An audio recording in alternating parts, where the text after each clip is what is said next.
Hello, everybody. I am your new co-host of Stargate Outpost, and along here with Harris, we're going to do the best and worst of all the Atlantis series. Booyah! I'm pumped. Howdy, y'all. Welcome back to SciTrek, your sci-fi TV and movie channel.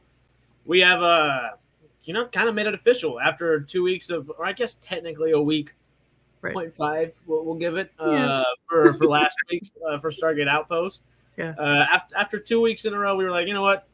We should make it official. She's damn good at this already. She's a natural, so we'll ask her. And Jamie and I said, you want to be an official co-host on Stargate Outpost? And Sarah said yes. And here I am. We got her. We've broken the sausage party. We are a full team of fun now everywhere. Howdy, Cal. And not only have we broken the old party up, we're entering a fun new era of just Stargate podcasting. So that's kind of fun in its own way. We're on episode 2 of Stargate Outpost, so I'm just pumped to technically be back. Welcome to the channel. Very much. It is kind of weird. I guess you've been watching for a long time too. Mm-hmm. And then you kind of become part of the channel. That's welcome. That's how it happens. Yeah. I got sucked in. But as Sarah said, we got some fun stuff coming for you today. Stargate Atlantis, which is my personal favorite. I love them all, of course, but I love me some SGA. And let's talk the best and the worst. Right. Anything else you want to go over, I guess, before we jump into this stuff? Is there any, I guess we have a little Stargate news. Should we talk about that? Not true Stargate news, but stuff that we Sure, you went over on Sunday, kind of? Yeah. Yeah. Howdy, David. Cal, this is a new persona for me. I decided to create a new one to obfuscate my personal identity. Oh, nice. Do we remember your old personal identity? Don't obviously unobfuscate, deobfuscate you. I don't know exactly the right terminology there, but anyway, the news from this past Sunday is that Sony has officially pitched to Amazon Prime and MGM for a series of 3 seasons, hopefully, and a TV film to start it all off. We do have a video that came out this past week that Jamie did, or you can go watch me on the full live stream. We have 2 avenues to go check out a lot of information. If you want the digestible amount of information, there's a short that leads you into the video, and if you want the elongated context, I got you on last Sunday, etc., etc. Let's jump into this thing. Let me go ahead and bring this up. Our friends over at Gate World are great in a lot of ways, and one of the things that they are great in is they write a damn good article, I'll give them, and are good at bringing up some good stuff that you can kind of follow along. So I did find this where we can follow along. Should have done this for SG1, but I'm glad I found it for SGA, and we'll, of course, do it for SGU. Just kind of shows each episode in order and shows a little description of it. So better than the Wikipedia page I was doing last time. I'm listening to this while playing Space Engineers. Attaway, Cal. One thing we're trying to get better about, because we do throw ourselves off, and it's a lot of the time me, because Mr. ADD over here, I definitely read comments and just toss him up half the time. I'm getting better about it, but we'll have like a comment section later on. Get all our crazy ideas and thoughts out, and then go to comments later.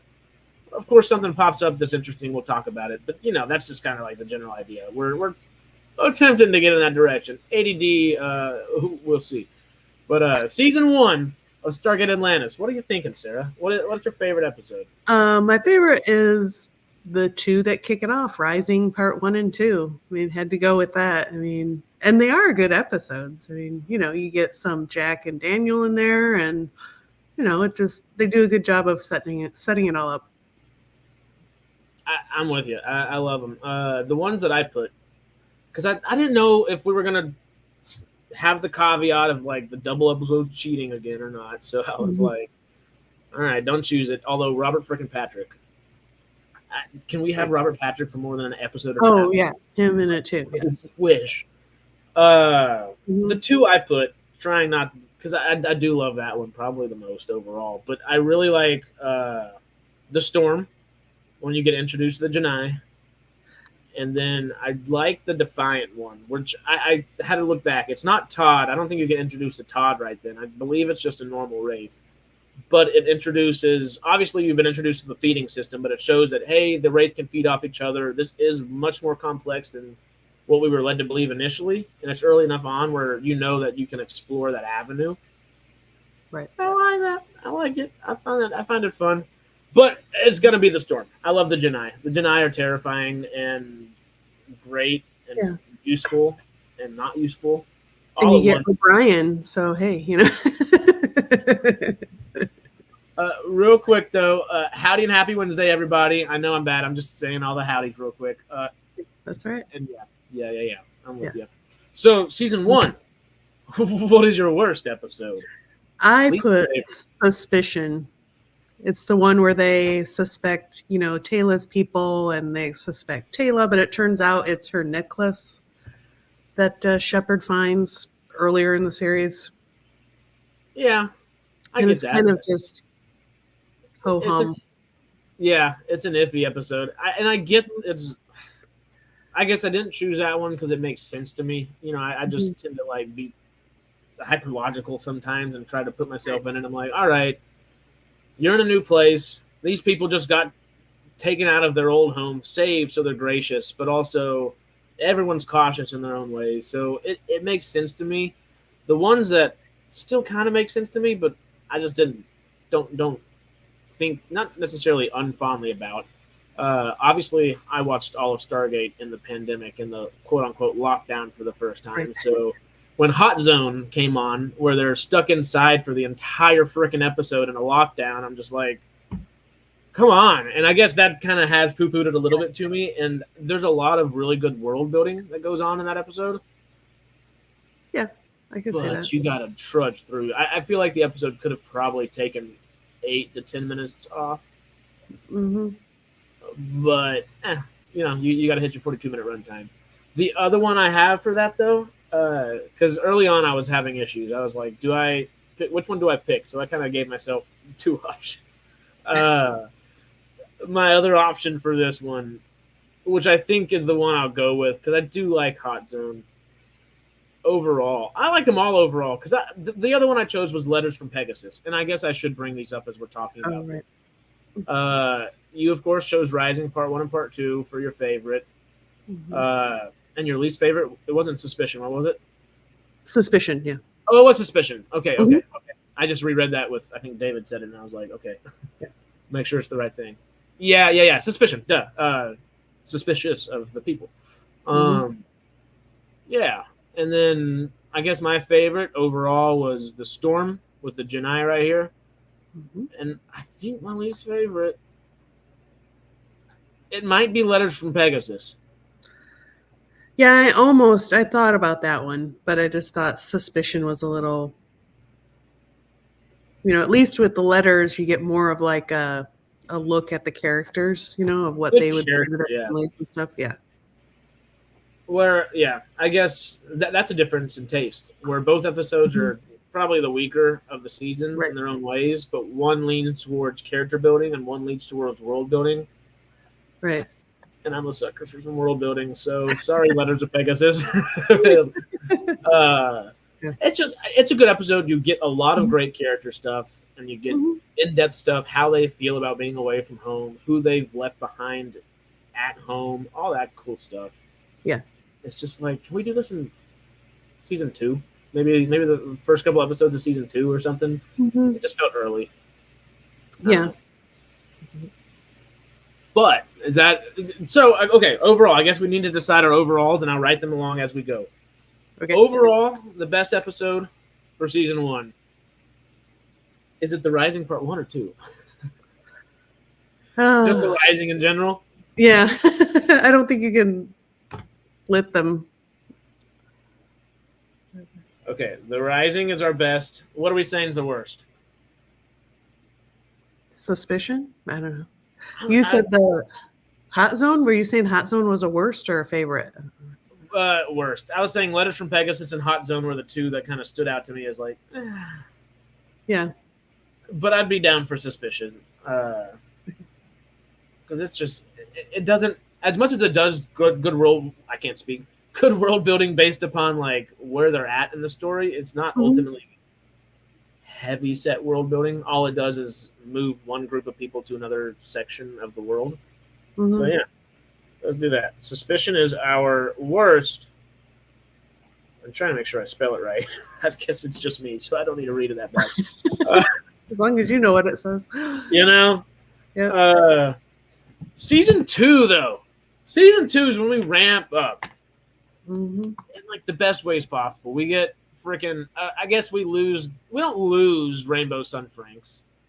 We kind of lose Rainbow Sun Franks. But we get Ronan Dex instead. So we. Yeah, I mean, that's one of the best additions to the show is him, of course. Friggin', you just can't do better than Jason Momoa. No. He's insane. No, okay. He's great. Like right off the bat. He's good. We'll bring season 2 up. What are you thinking for your favorite of season 2? I mean, I almost picked Runner because of Ronan, but my favorite was Grace Under Pressure. That's the one where McKay sinks in the puddle jumper in the ocean or whatever. And then he hallucinates that Sam is with him and there's an alien whale. So that's what I picked. Oh, hell yeah. Okay, you're going to be mad at me in a second, but that's great. Yeah. Howdy, Ian. You say from Paphos, Cyprus. Howdy. Nice, man. Season 2, episode 3, Runner is Best. Hey, a little Ronan. It's never hurts anybody, you know? Okay, just the hellos real quick. Hope everyone's well. I got to binge the Stargate shows at some point, whether on Netflix or on Prime. Oh, have you not yet, Donnie? Donnie! Oh, you're with us all the time. You got to. You'll love it. Bring some Stargate into Campy and Robert Meyer Burnett's life and everybody else, and I'll come back you up on their little chats and stuff. It'll be great. I don't know the title. McKay was wearing a shield device and couldn't eat. I almost picked that episode. Okay. That was a good episode. Okay. Yeah. All right. Let me bring this thing back up. My episode, God, I definitely put myself in a bad situation because I am indecisive and gave myself 2 options. One of them was Grace Under Pressure. Oh, no, excuse me. I can't read. Never mind. I did not give myself 2 options on here. My good option was Allies. That's the one I chose. Was Allies. Is it? No, it's down here. Yeah, it's the very last episode of the season. That's right. Michael and his Wraith faction arrive at Atlantis to propose an alliance, hoping to use the retrovirus. I can't speak. Retrovirus to transform their Wraith into prey. I just love that. Talk about world building. The world has been built out by then. You're seeing where it will go, what it can do, and how terrifying it is to try to make alliances around here. Obviously, we've already seen how that's like with like the Jedi. That did not go as planned. No. But even when you're like, okay, well the what's the freaking saying? It's going on my head. My enemy, the biggest enemy of my enemy is my. The enemy of my enemy is my friend. There we go. That's of course it's the simplest thing. The enemy of my enemy is my friend, and I feel like that is the thing they go for with the allying Wraith faction, and that just complicates it so much more. Worst for me, episode 12, Epiphany. Hi. Yeah, it's just I love whenever Atlantis, which I think does it just does everything that SG1 does in a different universe on a better timeline in a lot of ways, and I think this is the best example of that, where essentially Michael's Wraith are the Tok'ra in a lot of ways. You can't trust them really, but you have to at times. And your friends, what are they? Your friends, you know, it's that kind of dichotomy of everything, and it's a great dichotomy to have. Yeah, Michael is a good character. I like that. Michael and Todd are. Oh yeah. Awesome. Hey, good old Sun Tzu. Okay, real quick, just because I know we started the dialogue with Donnie. I know I'm all over the place. Sorry. That's all right. I'm gonna get better. I promise. I know I said it earlier. Now I recognize when I do it. But anyway, I've seen a few episodes of Stargate, SG1, Infinity, and Atlantis on TV, though. Cool. Infinity was a short-lived. Yeah, and I don't know if it's Not really worth watching. No, it's not well thought of. Yeah. Human Stain. I think we're a planet send people to be fed and Wraith eat seafood, dinner, and drinks wine. Yeah, that's a great freaking episode too. Talk about world building again. Make my heart happy real quick. And say, hey, this is what's going on in this world. So, my worst. Let's go to the worst. This one was hard because there's really not that many, like, I don't know, bad episodes. I picked The Tower. That's the one where they go to that planet where they find that there's another Atlantis, like, buried underground with just the spear that's sticking out. It's just kind of, it's okay, but I don't hate it. And the guy who plays August, the Observer in Fringe, is in it. Right. That's kind of cool. But, you know, just this kind of, you know, court intrigue kind of thing. And it just, I didn't hate it, but it's like probably it's just least favorite more than it is I hate it. Yeah, no, I think mine's kind of the same way. But yeah, no, The Tower is great. It's not one of my favorites either, but I do really enjoy it. And like the sense, like it's fantasy in the middle of sci-fi, and it still works in its own way. We're in Atlantis, obviously, but here's Camelot. Yeah, and it actually, like the feng shui of it does flow, maybe not perfectly, but it fits. You know. Yeah. That made my world building heart happy there. You're not going to be happy with my least favorite of the season, though. Okay. It might have been Grace Under Pressure. That's right. Which, once again, my world building heart. I love it because it does add the whole whale aspect to Atlantis, how it's like the older species of everything and all that. That's some cool stuff.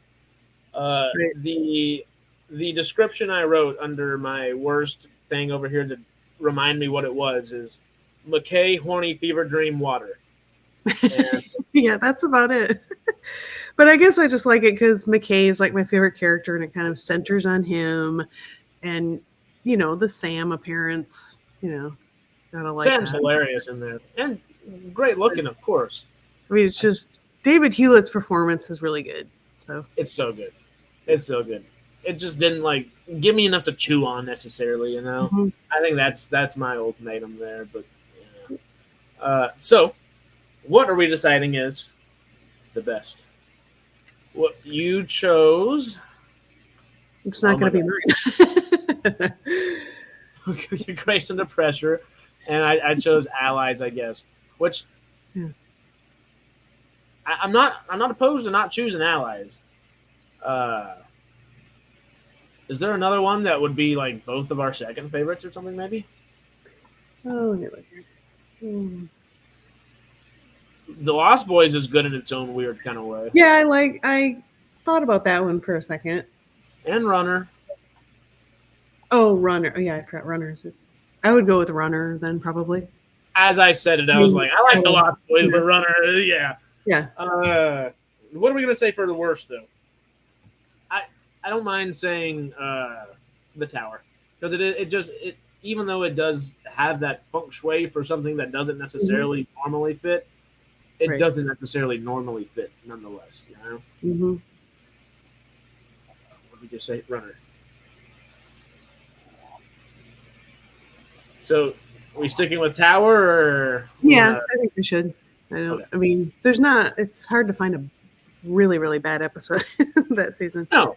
And ultimately, because like you just said, I mean, McKay is great in it, but David Hewlett's performance in that episode is fantastic. Right. And even from an acting perspective, the world building, great, give me Camelot all day, but I'm an actor as well, and that's just like run of the mill. That was like another day at the office for everybody, and that's not a bad thing by any means, but I talk about something to chew on. I like it when David Hewlett has a good old frickin' episode to chew on, you know? Yeah. So, we'll shoot with that one.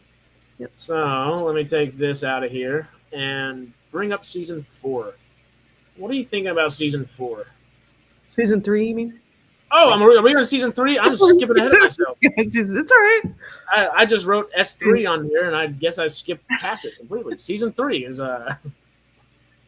whatever we're doing.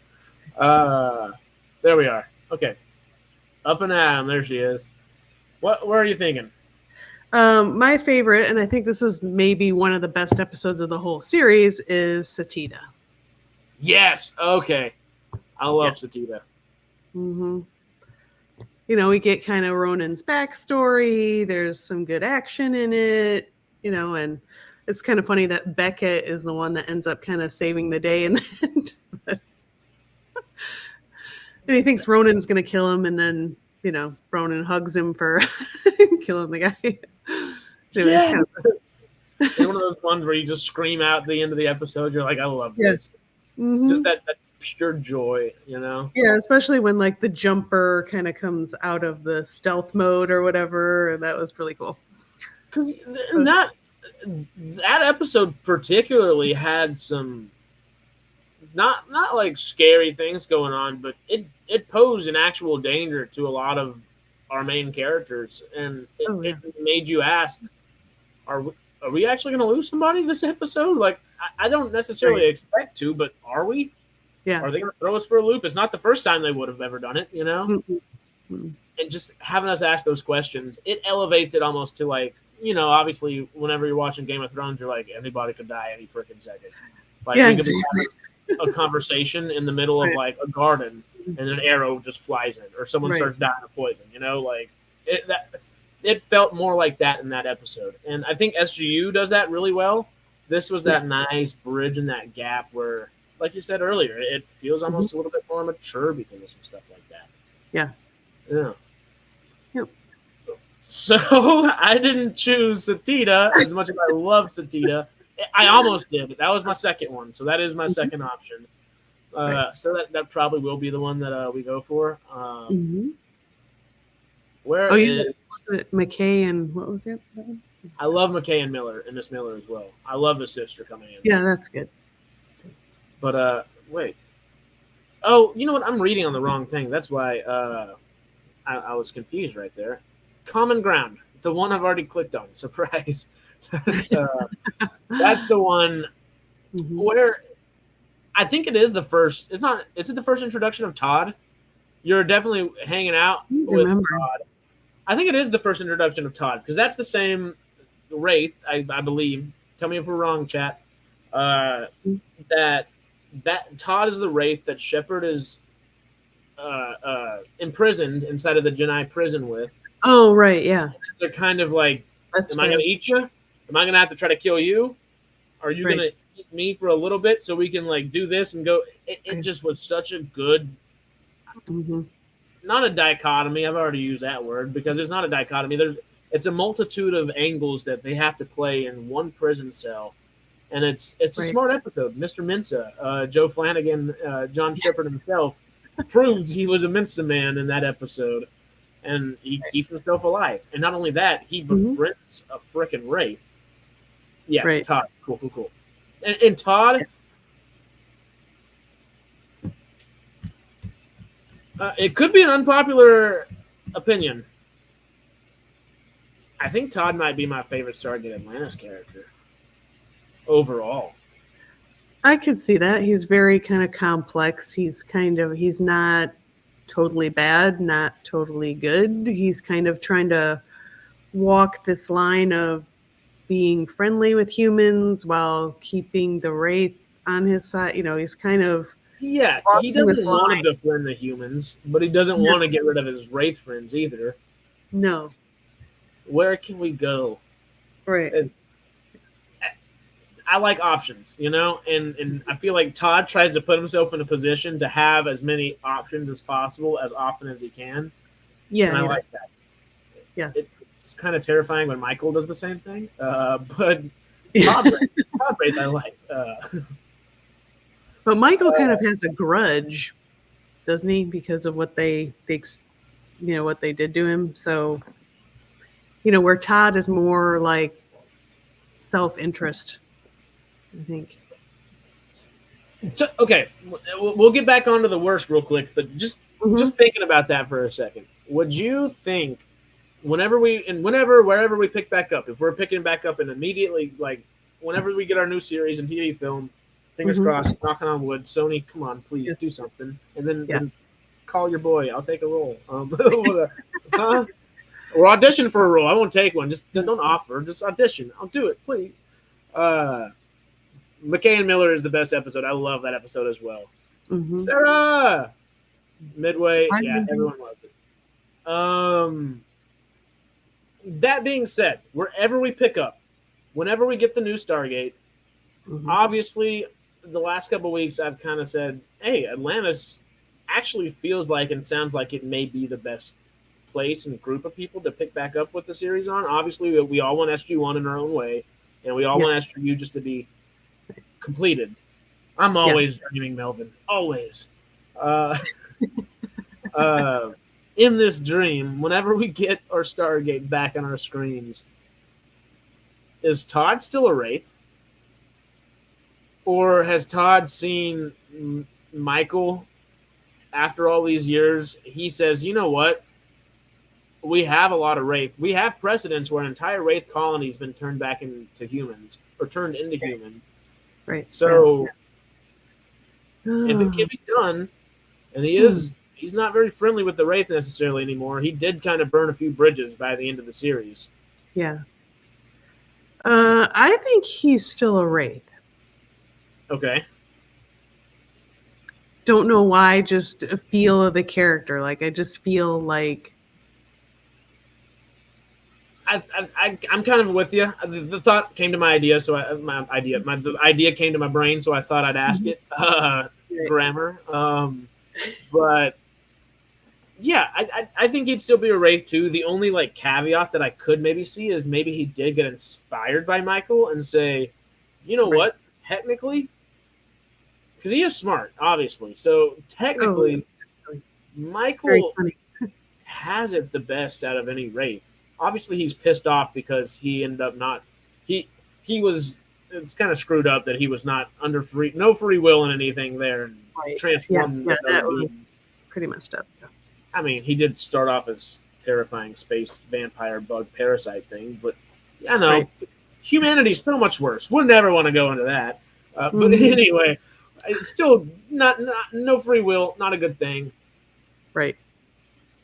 Whenever he gets turned back into a Wraith, or I guess not evolves back into a Wraith, adapts back into a Wraith might be the best way to say it. He doesn't fully adapt back out of humanity, and technically he doesn't have to feed as much as the other Wraiths. He can kind of feed off with some people food.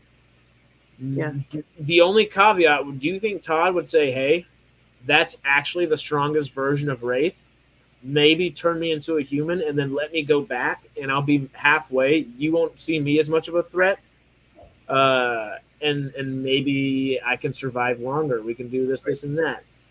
I don't know. That's just a crazy thought. I can see like being able to survive on like eating food and not just life source as being something he would want just to make it easier to live. Yeah. And not create so many foes along the way. Yeah. Melvin did bring up a good point. I think they perfected that serum so he can eat proper food. Okay. I don't remember if they did or not, but they were definitely on the verge of it. And in 20 years since everything's happened, or 15, 18 years, however long it has been, I'm sure they probably would have perfected that too. Yeah. But I like our little idea. I do too. That's kind of cool. It's super sci-fi. I don't know if they'd ever do it, but it feels super sci-fi. Or maybe the reverse. Would they want to make humans and kind of Wraith, to be like, I don't know, super soldiers or something? I mean, I don't know, or whatever, like some other application, like. Would it be our version of making, what were they called? What was it, Kroll Warriors? Or what was it in SG1?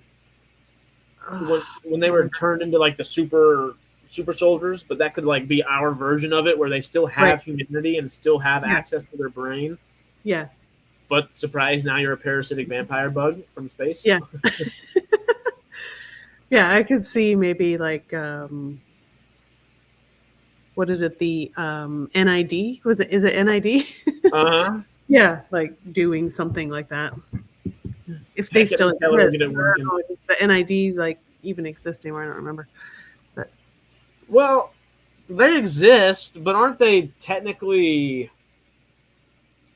They're not good, but they're working alongside SG1 by the end of SG1 ish, because you have like good members of the NID and then totally bad members of the NID.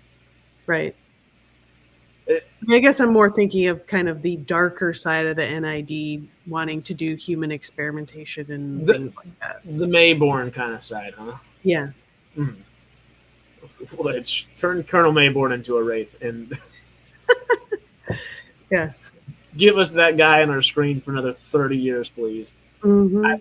Is he? I don't remember the actor's name. Is he still alive? I'm not even sure off the top of my I head. think he is. Okay, because he's great. I don't. Dial the Gate did an interview with him. I think I don't know how long ago, but I haven't watched it. But I remember seeing it when I was looking. Colonel Mayborn. I'm just looking up the actor's name real quick because I can't even think of anything else he was in. Tom McBeath. There we go. Yeah, he looks like he's still alive. There's no death date. That's a good thing. Mm-hmm. That's a great thing. Because there's been, I guess we can take a half a second real quick and just say rest in peace to literally everybody that's freaking passed away this past week. John Amos yesterday. Oh, yeah. So like the last couple of weeks for the film industry and entertainment in general is just wow. Yeah, there's Maggie. Well, Maggie Smith, Chris Christopherson. Chris Christopherson the day before John Amos. But he's not an actor. Drake Hoggeston, I forgot how to say his name. A few others, like obviously James Earl Jones a couple weeks ago, and yeah, damn, he was a doorman in Riverdale. That's funny. BC 306 based on ancient Ori and Asgard texts. Ooh, that's the honestly okay. We have to jump back into the worst of season 3 in a second here. But the Ori coming back in, I think, is going to be the hardest part of the Stargate lore to rope back in and figure out what's going on, because obviously they're not happy with the way Stargate SG1 ended. So at least the people of the Ori, something's going to happen. Something's got to happen. I don't know. That's an interesting thread that definitely needs to be tackled later on. Mm-hmm.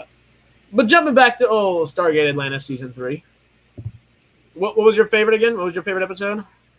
Satita, and I chose Common Ground, but Satita's my secondary option there. What would be your wrong with a Ronin-centric episode? No, never. You know, we said it. We'll say it again. Give us frickin' Jason Momoa over and over, please. Yes, on the screen. Toman's good. Toman's. I was like, what?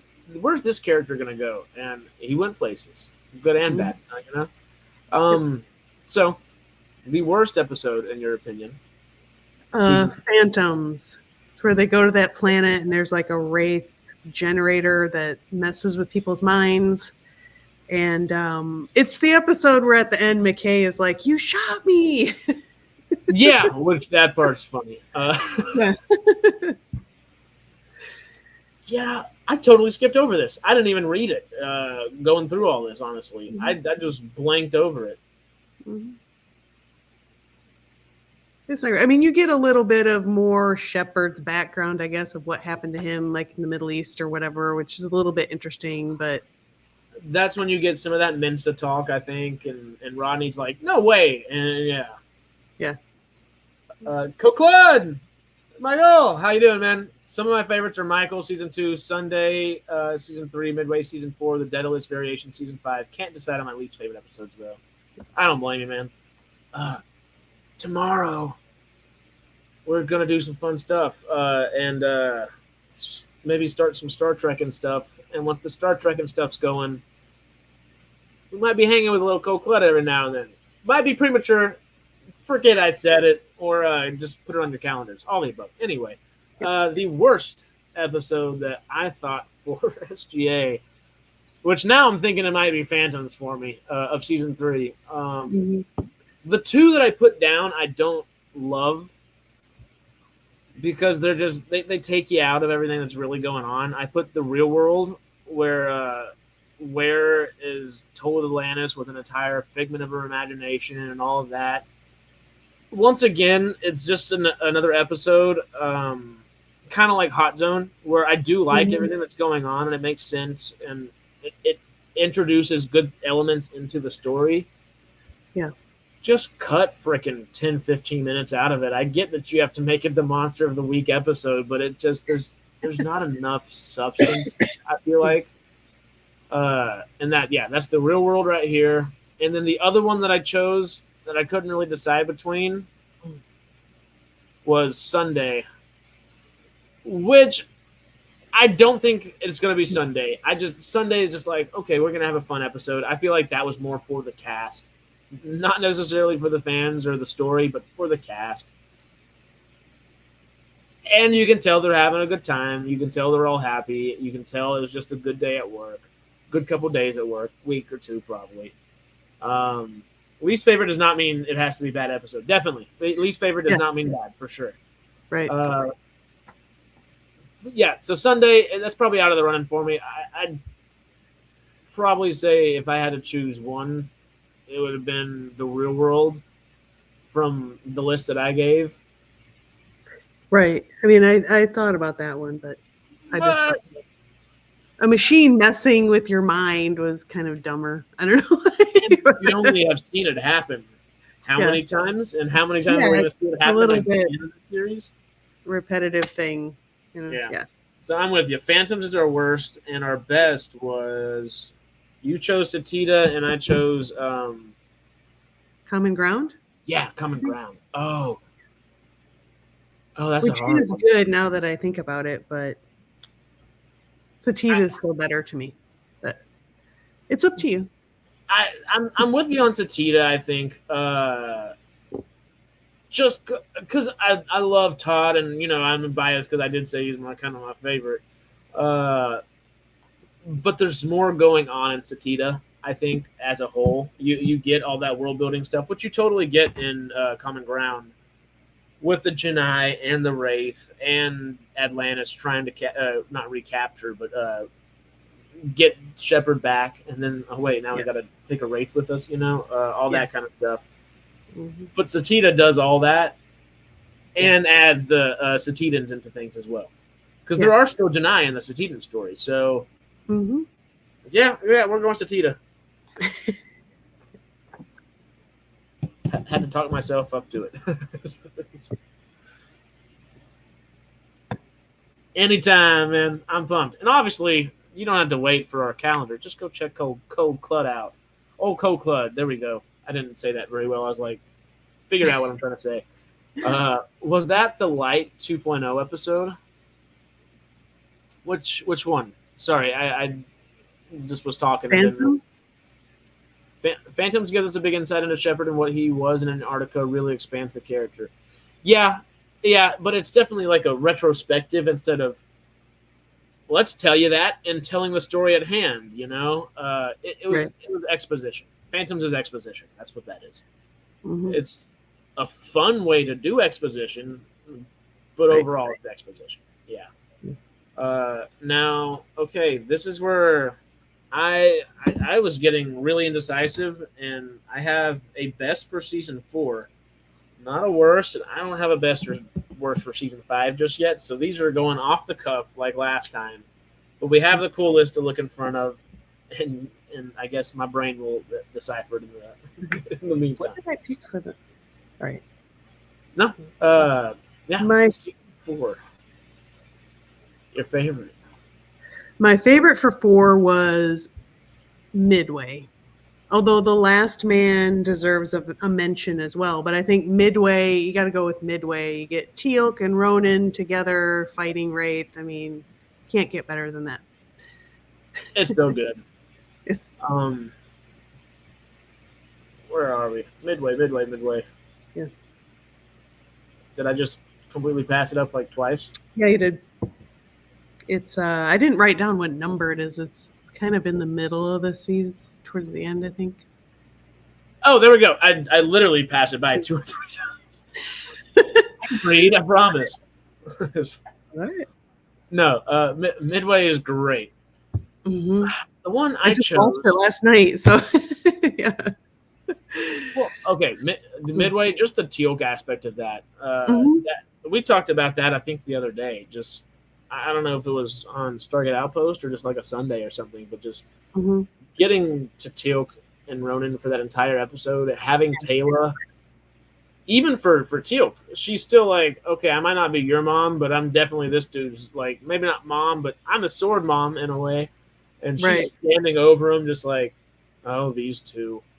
Okay, keep fighting. Keep fighting. Hey, fight better than that, but keep fighting. All right, keep fighting. And then she's like, I'm proud of you at the very end. You can see it. She doesn't really have to say it. You can see it. You can see that Teal'c is also proud of Ronan in a way, and that Ronan is kind of not proud of Teal'c in the same way that like the Elder Guard can kind of be for Ronan.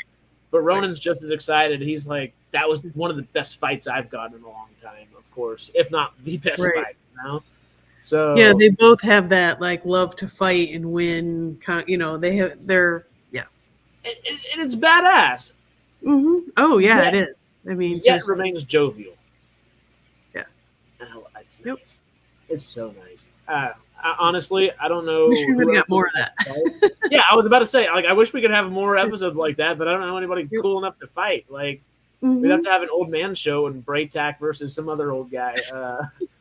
Yeah. But I don't know who else could fight that well. It'd have to be Taylor versus maybe Vala. But Vala's not like a fighter in the same way. She's more comic relief and kind of maybe subterfuge. Yeah.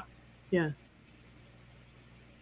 I don't know off the top of my head. Vala will get other people to fight for her. Yeah, and she's good about doing that too. I want to watch Farscape. I love that they totally just switched Claudia Black and Cameron Browder, right? Yeah, Ben Browder.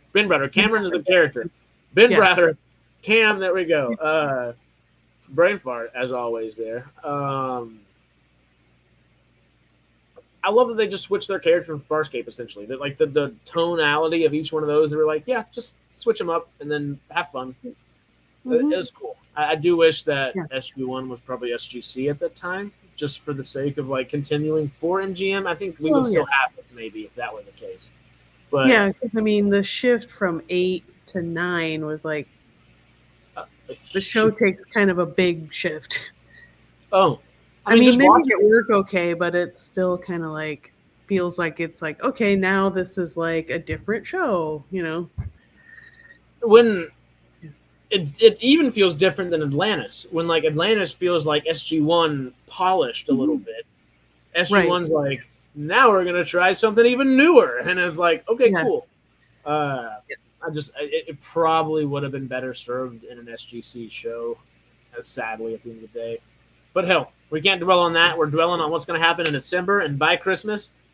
Sony and Amazon, come on, y'all. But yeah. So, okay, you said, remind me one more time? Midway. For best. Okay. My best, once again, surprise. I didn't. Okay, I thought I had it up here. I was just pointing at him right here. Surprise! Spoils of War. I just love me some Todd. Todd's so good. Season 9 became second to Atlantis at that. Yeah. Okay. Yeah. That makes sense. But no. Spoils of War is great. The team finds their former Wraith allies' hive ship drifting in space, which leads them to a secret project that could turn the tide of war. They start dealing with. Yeah, I guess this is when you start really learning and understanding, not truly understanding, because I don't think anybody got to an understanding of it outside of the Wraith and maybe Taylor. But this is when you start playing around with Wraith technology. And they're like, okay, we've introduced this stuff. It's here. We haven't really dove into it yet because these villains are good enough to not dive into their technology. But guess what? They got some cool and some scary tech too. And obviously they're flying around in space and can do all this stuff. This is how, and we got a little bit of that mixed into just the all of them after war. Not war. I guess it's just battle. It technically is a battle in this ongoing war that is in the Pegasus galaxy, but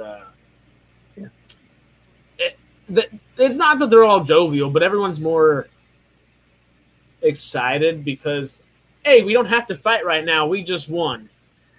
Yeah. And then bad things start happening, of course, but they're all in at least a good mood when the bad things start happening, and they're at least like they're in the mode where, okay, we got to work together right now, instead of I don't fucking trust you. Excuse me, I freaking trust you. That's my bad French there. But yeah, it's because that's what it is all the time, and I love it because it's the complex. Like, hey, nobody really can trust anybody here. It's the one episode where we're like, let's just chill a little bit, but also we have to get out of a situation together, instead of just all the vitriol coming from every side. It's fun. It's fun in a way. But yeah, so I'm going with Spoils of War. So we got Spoils of War and Midway. Those are two good ones, two great ones. What are you thinking for your least favorite? I put Quarantine. It's the one where the city goes on lockdown. Where McKay was going to propose to the botanist, his botanist girlfriend or whatever. The city goes on lockdown, and Shepard has to climb the tower outside to get up to the control center. And anyway, it's just kind of like it's an okay episode. Well, it kind of reminds me of Hot Zone in a sense, where like you probably could have cut it down a couple minutes too. Yeah, it's just it is kind of for nothing anyway. It's not even anything really happening. It's just the city goes into lockdown and they have to figure out how to undo it. Yeah. Okay, you might be selling me outside of the one I chose, which the other one I chose, or the one I chose, I think would probably be, if that's the worst episode, this is going to be the second worst, I would think. But yeah, there's not much going on there where it is some good character development, especially for McKay. He's not the character we needed character development for at that point. He gets so much all the time, naturally. I did love the botanist, little girlfriend for him. I thought that was like, oh my God, I think she was called Katie. Katie, that sounds right. And always more Mark Dacascos, always. But ultimately, it introduces a relationship that it takes away by the end of the episode. And I love the episode. And you don't really see McKay have good chemistry with many other girls on set. He kind of has like a more bro-y chemistry with everybody in a way, like science bro kind of. And you're like, oh, cool, dude. But like, this is the first time, like, hey, this is the side of McKay that we all we don't want to see necessarily all the time, but we need to know it's there. And it was nice to know it was there. And then they just dumped the character away. Like, Katie could have been, I know McKay wasn't perfect, but she knew that there. And if they had been dating for a little while, she definitely knew that. So, hey, maybe don't. Yeah, it was just kind of a weird way to end it. Like, oh, I was going to ask you to marry me, but never mind. I think I suck and you deserve better. So bye. It was like. It's like, oh, definitely just don't work on yourself at all. Like, right. Yeah, no, okay. I ultimately, I think I'm going to agree with you on frick. What was the Quarantine? Quarantine. There we go. Good Lord. Trio was the one I was going to say. And I like Trio. I don't remember that for some things, but it's when McKay, Carter, and Keller are all trapped underground. Oh, I think I kind of remember that, yeah. It's totally forgettable. Here, I can try to zoom in a little bit. No, not Midway. I totally just clicked Midway. Trio, right above Midway. Yeah, they get stuck underground. The first few things they do to try to get themselves out of it, they get more stuck underground. I believe they're retrieving, or not retrieving something. I think they are retrieving data of some sort. I just don't remember exactly what the data they are retrieving is. And it's when the Jedi are trapping them, or at least have laid the trap, something like that. What Yeah, is I don't remember. I'd have to read it again to refresh my memory. I totally got distracted by that Duluth ad real quick. Did you see the beaver spanking the dude? I was like, what's going on? That cracked me up. Season 4, though, as Mm-hmm. Trio was good in a little bit of a world building sense, and it was great in the character building, especially for Keller. Um, Wait, because it is Carter in it, right? Yeah, Carter, Keller, and McKay. Yeah, Obviously, because Carter that's and the season McKay. that she's running Atlantis. Yeah. Oh, that's right, because she's right there for that little bit. I totally forgot that. We're in season 4. Yep. My brain almost went from Ware to Picardo, and I totally forgot the main lady herself, Miss Samantha Carter. She's not a general by then, is she? I think she's a colonel still. Okay. I think. Isn't Trio the first time Keller hints she's interested in McKay? Yes. And they didn't. I don't know. That's an interesting thing. If we want to get into like the character aspects of stuff, that's an interesting thing for Trio to introduce whenever they do the Katie aspect. And it's just, Right. to me, it almost feels like pick one, where you don't say, "Oh, guess what? McKay's been dating this girl for months. He is totally emotionally available when he's never seen that way before, and he, I guess, cares for other people in a romantic way outside of just like a kind of a little bit of a horn dog, just one and done, and get on with your day and go back to some science in the lab kind of thing." Mm-hmm. It is, and I guess that aspect is good. I'll give you that. That's probably the best aspect of it, besides seeing Sam's leadership skills just in play again. Right. Mm-hmm. But yeah, let's. As much as I can make an excuse for any episode, Quarantine is the one that I don't think is worth making an excuse for. Trio's all right. Trio's all right. It's not my favorite. It's not bad. Yeah, but yeah, let's go. Season 4 best. We chose. I guess we didn't decide. Okay, but season 4 worst is Quarantine. Yeah. And season 4 best, we had Spoils of War and what else to choose from? Midway. Midway, of course, the easiest thing that I keep forgetting. My favorite saying in the world is "keep it simple, stupid," and I apparently can't keep it simple today.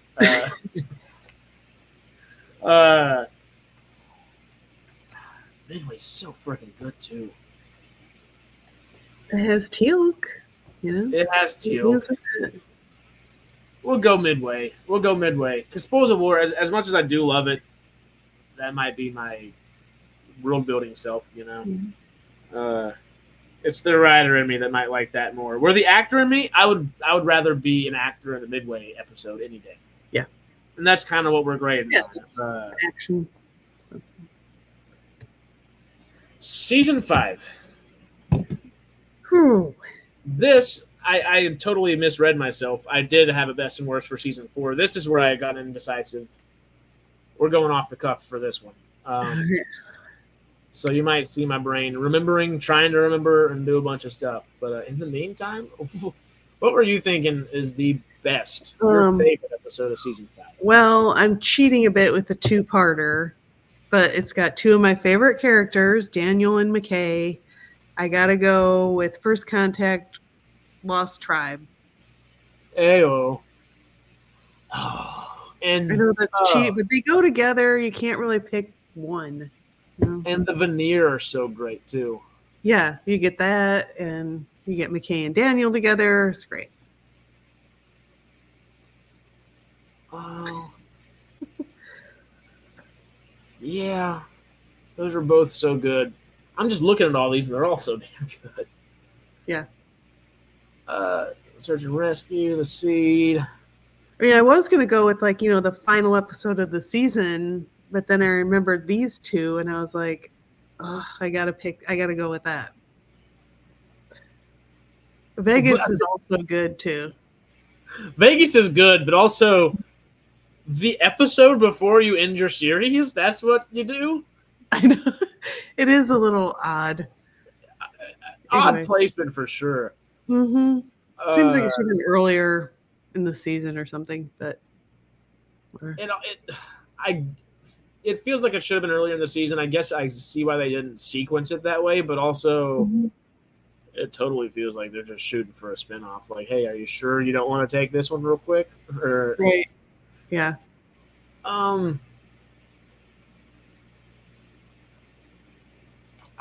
love the Todd aspect. I don't think Infection will be my favorite because it does kind of slow immediately. But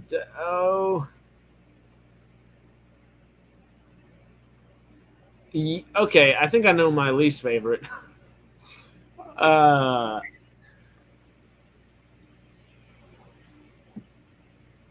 You know what? Actually, I don't. I'm throwing myself off. I know I'm taking a second, y'all. They're all so good. Gasp! You're going off script? Yeah. It's Harris with 2 R's. Another Harris with 1 R, but he's more intelligent. Oh, well, yeah. Usually the Harrises with 1 R are usually from India, and they're probably a little more well studied than I am. I'm well studied in TV and a couple other things like history, but hey, math and science, they probably got me any day of the week. Gould meeting Lord Yu. Doesn't SG1 come before Atlantis, by the way? What is the subject for tonight? Wait. I'm unable to say. We're just choosing the best and worst episodes of Stargate Atlantis. Yeah. I'm unable to see at the moment. Oh, have you seen the solar eclipse yet? I have not. Have you? I wasn't aware we were getting a solar eclipse. Might depend on where you live. Oh, that's true. What about the one they go underground, find that long-distant cousin, find Thor's long-distant cousin? Looking at it, I might go with the Lost Tribe. I really do like Tracker a lot because, first of all, just love that actor, and I like having more like bounty hunters inside of Stargate in general. Mm-hmm. When I saw that, I thought Harris is going to like that episode. Because there was a similar character in SG1, right? That was that. I don't remember when that was. I don't know what character you're talking about. Definitely not a badass Eris Bach down there that needs to be brought back. Hire Sam Jones, Mr. Frickin' Flash Gordon, just for one episode, way early in the series. Not like you could bring him back for 7 years after that and just it doesn't make any sense. It hurts my head. Like why? But Sony, Amazon, MGM, I will audition if you make the character, or just I'll write the character for you if you need someone to do that. Eris Bach the third. I think Junior might be a little too far off. The third, though, let's do it. You know? Yep. And Harris, I'll respond to it really quickly. I got you, you know? Anyway. I really do like Tracker. I like the Queen as well. Whispers is whenever you get Beckett back, right? I don't remember. Because Michael's been, exactly. Yeah, Wraith Laboratory where Michael's been conducting genetic experiments. Yeah, I kind of remember that, yeah. Okay. Oh, Shepard and Beckett joined a team. Maybe he's already back. I don't know. I need to watch the whole season again. As always, you know. I want to say Tracker, but it's not my favorite episode. It's a soft spot for me for damn sure. I'm going Lost Tribe. The veneer just too damn cool. I'll go with that. You know, Even though it's like the second of a two-parter, they don't appear until the second episode, right? So that's the better of the two, I guess. Okay, we'll go ahead and preemptively write The Lost Tribe. I think with two of us agreeing out of two, I think that's a pretty done deal. You know, the worst episode of season 5. Just scrolling through it, there were two that came to mind. What are you thinking? I put The Seed. It's the one I didn't get to rewatch, but it's the one where Keller has those vines growing all over or whatever. Yeah. Oh, now you're making me double guess my thoughts too here.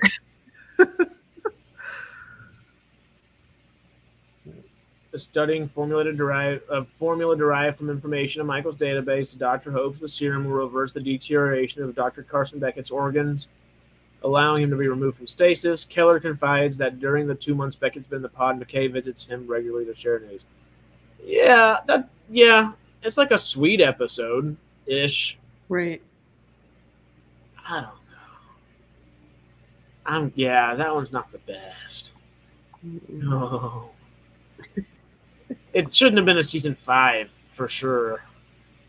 Right. I mean, at least they threw it in there like at the beginning of the season. Yeah. Maybe when Vegas would have been a little bit better. Vegas could have been right after that or right before that even. It kind of just been in a little odd sequencing, but would have made you feel like, okay, this show's ending maybe a little bit better, but still. It didn't feel like it was ending either, though. So Vegas kind of feels like, oh crap, we need another episode. Let's do this. like backdoor pilot, random fun monster of the week. Let's jump back into it real quick before we end. Yeah, which is cool. And as I know we keep talking about Vegas, I don't think it's in the. I wouldn't necessarily say it's even in the running for the worst because it is a good episode. It's fun. No, I like that episode. It just, like you were saying, it just seems kind of odd. It's like, yeah. Okay. Well, the one while we were reading that I was like, well, oh, damn. Oh, actually, The Shrine might be up there on one of my not as enjoyed episodes for the season. I almost said Brainstorm and Remnants. It wouldn't be Remnants because actually that does so much for. There's not a bunch happening in the episode necessarily, but it does so much for Woolsey, and it actually I thought he was doing a decent job already to a degree for how he entered and how late in the game he entered as a leader of SGA or as the leader of the Atlantis team, I guess. Brainstorm shows, Remnant shows that he can do it. He actually is good for this job. Even whenever like the weird, crazy stuff happens, he's seeing people that nobody else is seeing. Right. But he's still able to do things correctly. That, if anything, that assures you are right for the job. You know. Yeah. I think that he might be the best leader of Atlantis out of all of them. Maybe that's a hot take. No, I'm with you because I used to think the same. I used to think he would be the worst person, and whenever they introduced him, I was pissed off. I was like, as the leader, 2 episodes in, I think they had me. I was like, the first episode was like, well, when they introduced the character, they kind of made him like a wimpy bureaucrat, you know. And so then it was kind of like, how is this guy? It's like, oh, they're going to make him be that character, which is kind of like annoying. But then they turn it and it's like, oh, there's a lot more to him. And I think they make it like he even doesn't realize he has it within himself to do it. I think he even has this kind of self-discovery and growth of being able to do it, which is interesting. But I like Robert Picardo. I mean, the Doctor was my favorite character in Voyager, so, you know. Well, obviously I'm starting my Trek journey tomorrow. But I'm not super familiar with Picardo outside of Stargate and the occasional other thing. Excuse me. Just for that character, I thought it was great world building wise in a character. I'm bridging the gap here. in a character way, they world built well. Mm-hmm. And I think in the sense that I'm trying to like say there is Mm-hmm. he's your bureaucrat. Everyone always he could lead anything. He could go lead SG1 by technicality, just being a Right. bureaucratically led SG1, and he wouldn't have been nervous about that. Right. Being shipped off to a different galaxy, Yeah. where okay, these people might be like everyday people that I would know, and they would totally listen to me, and I'm totally in charge of them. All my ranking, no matter where I am, is going to be higher than them. Sure, technically, it's just another day at the office. Mm-hmm. In a different galaxy. So like he's like that is daunting, and you can feel that being daunting for him, and it humanizes him. But at the Yes. same time, you got to think about it from the point of view of every other character that's ever been to Atlantis or went to Atlantis, and that is one of the things I think Sundays, that earlier episode where I was like, it's iffy them talking back home, but it's also good character development. That was like a light version of it. That's why I don't think it was a good season 1 episode, and it should have been a little bit further on, where Yeah. you could have seen it would have lost the. Okay, yes, we're kind of sad. We're away from home, and that's what Sundays was in season 1. It was like, I'm sad. I'm away from home. I miss you. I love you, honey, wife, kids, mom, dad, whoever it may be. Right. And then, but I'm on an adventure, and I'm having a great time. Be excited for me. This is a good thing. Where by the time Woolsey gets there, it's very much, is this really what I want to be doing? I know what they do out here. I've been here before. Is this where I want to be?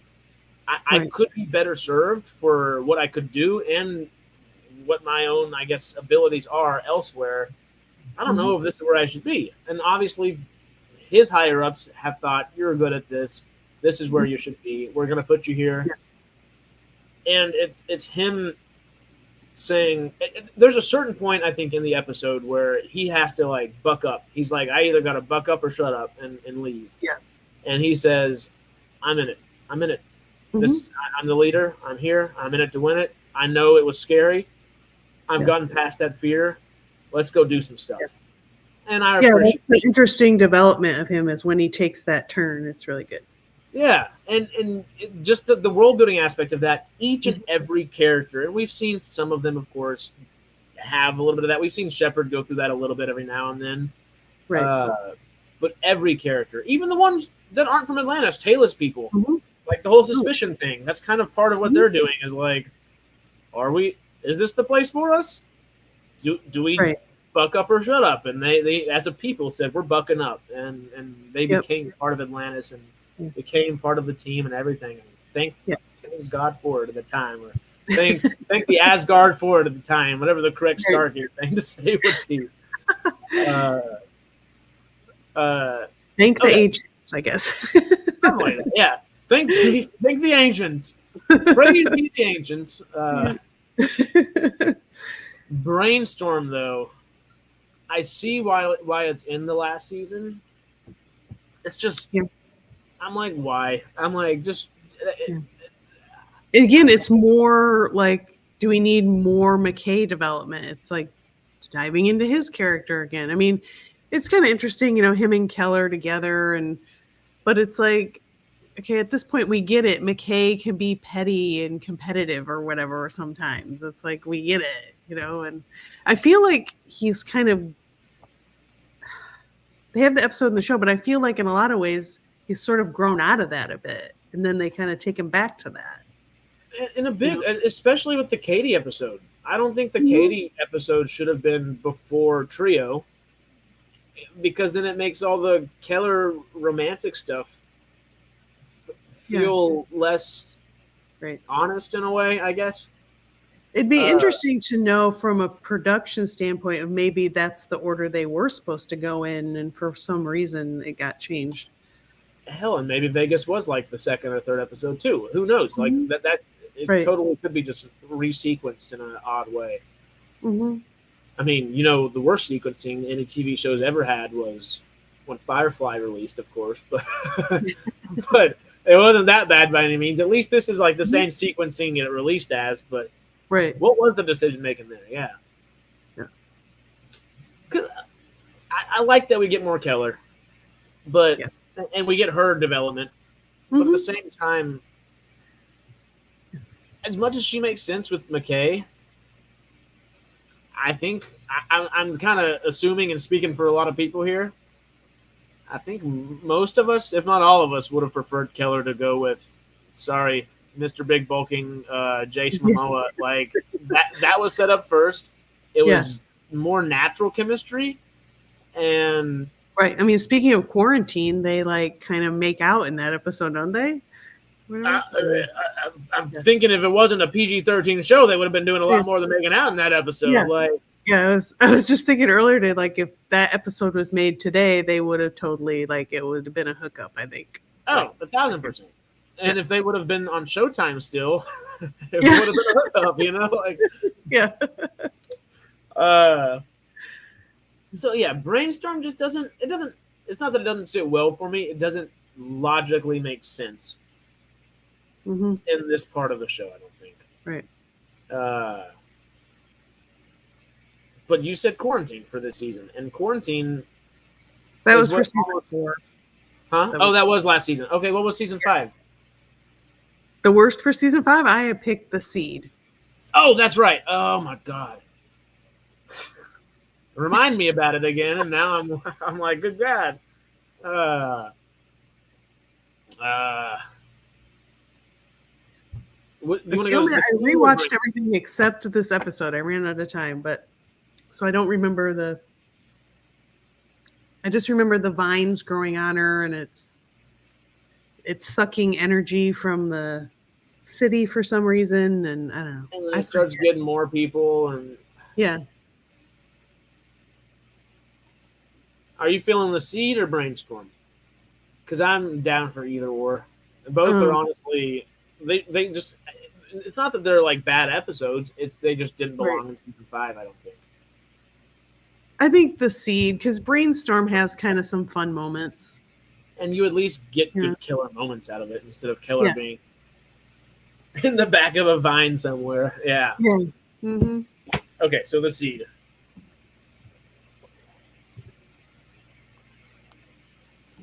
Okay. Whew. We did it. What are y'all's? Chat, tell us. What is your season 1, 2, 3, 4, and 5 best and worst? Before we give you the quintessential, this is definitely like the they should just lay this in law about the best and worst episode for every SGA season. I don't know whoever writes that in law books, but we're gonna write it in the law book somewhere. This is the official best and worst of SGA. Hey, wasn't The Seed a ripoff of Day of the Triffids? I'm not familiar with Day of the Triffids. Sounds interesting though. Let me. I'm just any interesting movie title. I always just type in Google, and I'm like, I'll look at it in a few minutes. You know. But cool. It's all shipping now. That was my favorite. The Cowboy was my favorite. Inner Space. Okay, talking about 1980s movies. Picardo. I was like, am I the cowboy? We went Atlantis, so I went a little more like beachy today, you know. And it's also 100 frickin' degrees, so I was like, okay. Oh yeah, I heard that. Is it hot up in North Cal and further up? Oh, and it's supposed to be like 100 in Sacramento. I mean, I used to live there. Yeah, but don't miss it. But Seattle's like I don't know, like 60s today. Oh, lucky! I was like,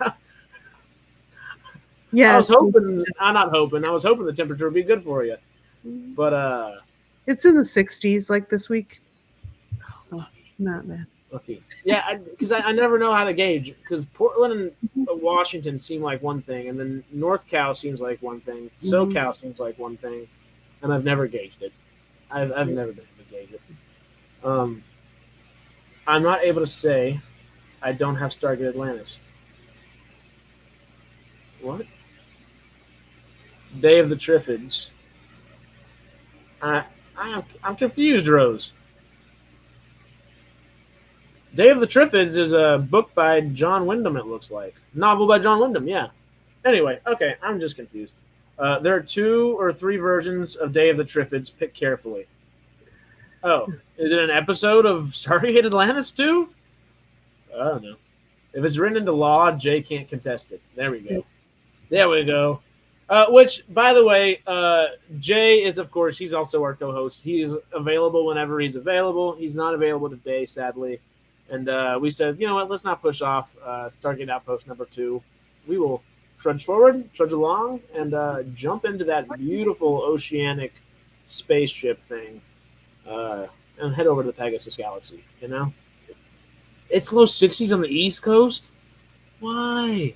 It's even comfortable down in the Gulf Coast where my family is right now. I always end up on the hottest part of everywhere. Always. I like the snow. I'm from the swamp. I like the snow because I like to get out of the swampy kind of things, but I always end up in the hottest places, I swear. Anyway, Day of the Triffids is a story by John Wyndham about moving plants that came to Earth by meteor. It's a great story and had 1 movie adaptation and 2 UK BBC adaptations. The 1981 BBC version is best. And Rose's take on the Day of the Triffids is genetically modified overgrowing plants or trees walking around sucking the life of people. It sounds similar, whether or not, I don't know, if the writers were referencing that, I don't know. Very much a wraithy kind of thing. Energy vampire. Which What We Do in the Shadows is a great, funny show too. Energy vampires are hilarious in there. But list of 100 shows I need to watch. That one is one that you might want to put up high on that list. My husband has watched some of it, and he says it's really good. And it sounds like I saw the movie.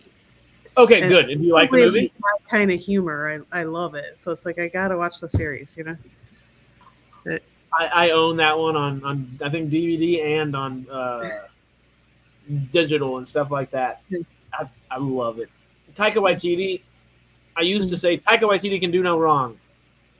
Well, and then he made Thor 4. Thor, but everything else has been great. Not everything. I guess Next Goal Wins was a little iffy. Everything after Thor 4 has been a little bit iffy, but up until that point, oh, he was so good. So good. And I saw this earlier. We were talking about something. I meant to bring it up. I just saw you comment. So thanks off topic, but I'm interviewing the actors who played Impella the Dabo Girl and Broick the Ferengi. Did I say that right? Yes, Ferengi. Yes, that's right. Cool. Yeah. Deep Space Nine is the best Star Trek series. You'll like. I mean, it starts out really slow, but by the end, it'll be your favorite. Okay. Hope it goes well. Oh, it'll go well. You're always great at interviewing people. The few that I've caught are always fun, and obviously, whenever you're just streaming with Jay, it's always fun. Yeah, you'll be good at that, man. That'll be fun. If y'all need, when are you doing this? Oh, in the next hour. Oh, okay. So right after this, go hang out with Coklud. You know what to do. I thought he was going to say tomorrow or something. No, in an hour. Let me reread it again real quick. Hello. Well, yeah, there we go. Yeah, go hang out with Coklud, and let's go ahead and finish this up so you have something to go do and go hang out with Mr. Michael himself over there.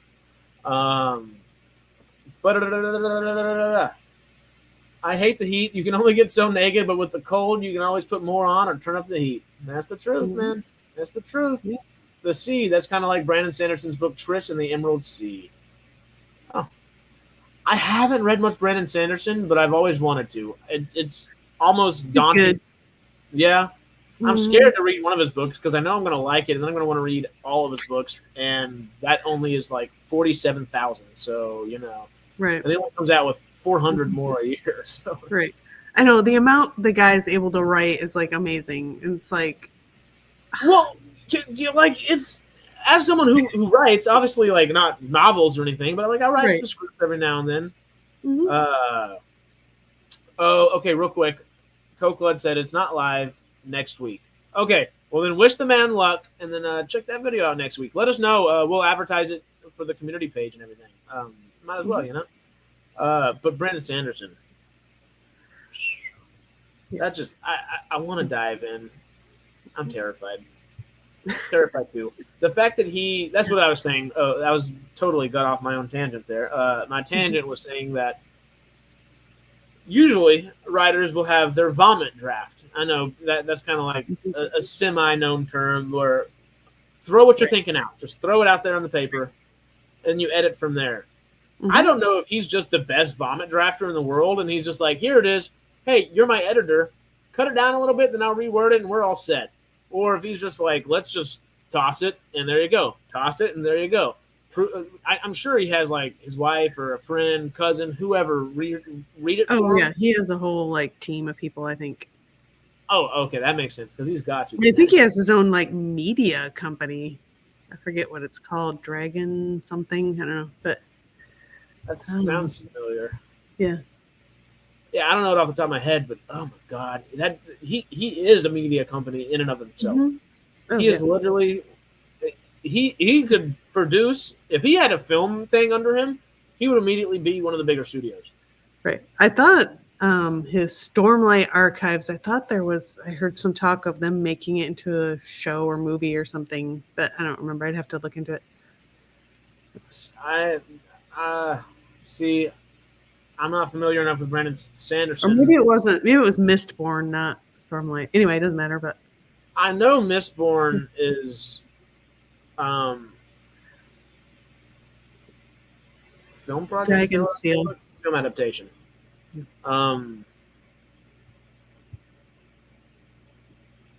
Okay, it's saying Stormlight does not have one yet, so it might be Mistborn.